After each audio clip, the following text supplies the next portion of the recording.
Ed, what do you know? Just fill in the blanks for us here, because this is something that's been a long time coming. Fill in all of the holes. How did we get where we are right now?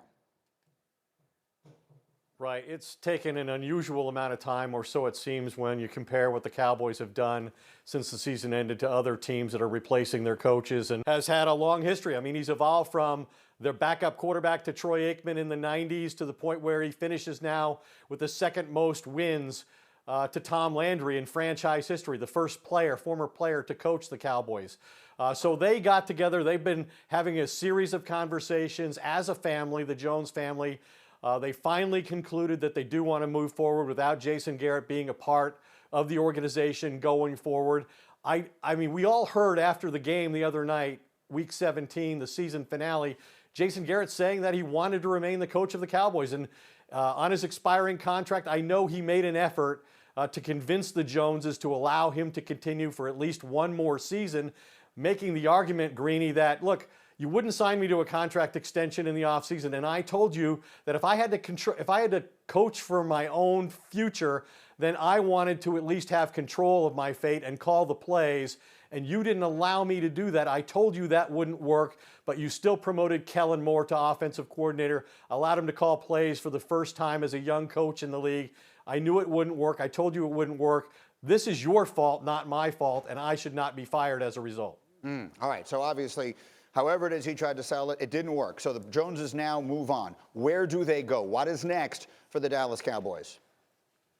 Yeah, I'm told, Greeny, that they're going to move pretty quickly from this phase in terms of determining Jason Garrett's fate to the next one, which will be beginning the process of interviewing prospective candidates for the job. And I think that list is going to include Urban Meyer and Lincoln Riley and Dan Mullen, who coached Dak Prescott at Mississippi State.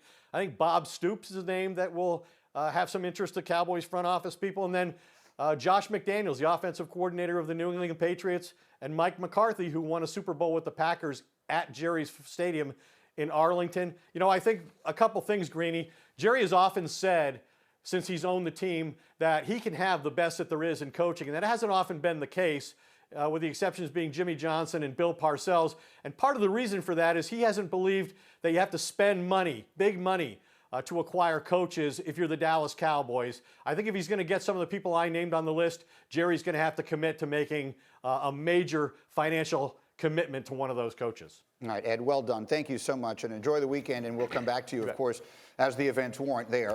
Let's bring it to the table here, and I'll start with the former Cowboy here, sitting to my left here, Bobby. What do you make of this as you hear Jason sort of trying to argue to stay there? We all knew this was coming. It was just a question of when, and it took longer than we expected. What do you make of where they find themselves now? Well, I was saying this for weeks and months on this program. Like, it's a lot easier to try to find reasons to keep a guy if you're Jason Garrett. Like, they didn't want to move on. They were digging in, trying to find, is there any way we can kind of keep this thing together? And that's why I think it took almost a week, something that's kind of unprecedented. But, you know, where do they go from here? What's the decision? Like, Jerry Jones is a huge personality. They run the Cowboys like their family business. They're all heavily involved. And you mentioned the two guys that Ed did that have had success there, Bill Parcells, Jimmy Johnson, both those guys, huge personalities. They spent a lot of money on them, and they subsequently were able to either build a roster or provide them Super Bowls. And so I think when Jerry looks at this, the guy that probably, you know, is going to have a prerequisite of success to be able to get in there, and that's Mike McCarthy hoisting the ultimate prize that Jerry Jones wanted, and that's the Lombardi Trophy. He did it in Jerry. Well, Bobby, I'm going to go off of something you said. This is what bothers me about Jerry Jones and the situation.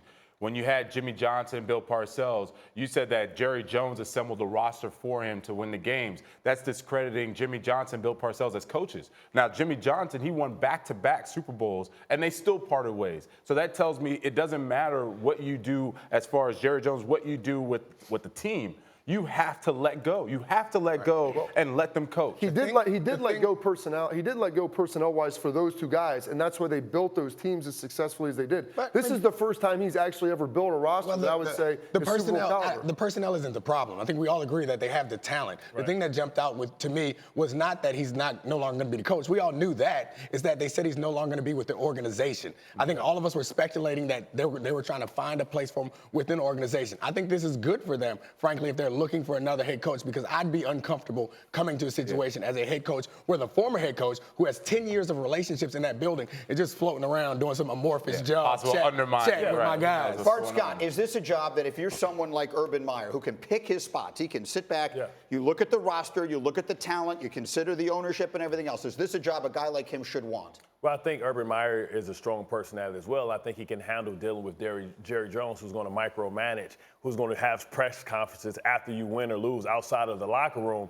Urban Meyer, I think, is a guy that will get instant credibility because what he's done. There's very few college coaches that can come into the pro game and get credibility instantly. He's one of them. I think he can bring and connect with the younger athlete as well. But they have to get somebody on the defensive side of the ball that can get more out of that personnel. That was interesting. That was the problem. That Ed suggested that Jason Garrett was arguing that the problem was that their offense is better than it's ever been, frankly, now. So the problem wasn't Jason Garrett wasn't calling plays. Dan Graziano, I have another interesting one, and then it's you who has it, but I'm taking you there. The Vikings play the Saints this weekend. If that game does not go Minnesota's way, let's consider some of the possibilities. I think it'll be interesting to watch what happens with Mike Zimmer, the Vikings head coach. And I do not think necessarily that it would be a situation where the Vikings would want to move on, but Mike Zimmer is a coach that Jerry Jones thinks very highly of. And we've seen in the past teams be able to work out deals where maybe you go ahead and make a trade a pick, get the coach out of his contract. So I would look out for that if the Vikings were to lose to the Saints on Sunday, which I think a lot of people expect. And I think it would not be surprised to see them go defense. All the guys that Ed listed are offensive guys, and I mean, other than the college guys. And it's certainly possible. But I think there's a strong sense in that building, from what I've been told, that the defense was really kind of the most disappointing part of the season, and they might want a different philosophy going forward on that side of the ball. Thank you for watching ESPN on YouTube. For more sports, highlights, and analysis, be sure to download the ESPN app. And for live streaming sports and premium content, subscribe to ESPN+.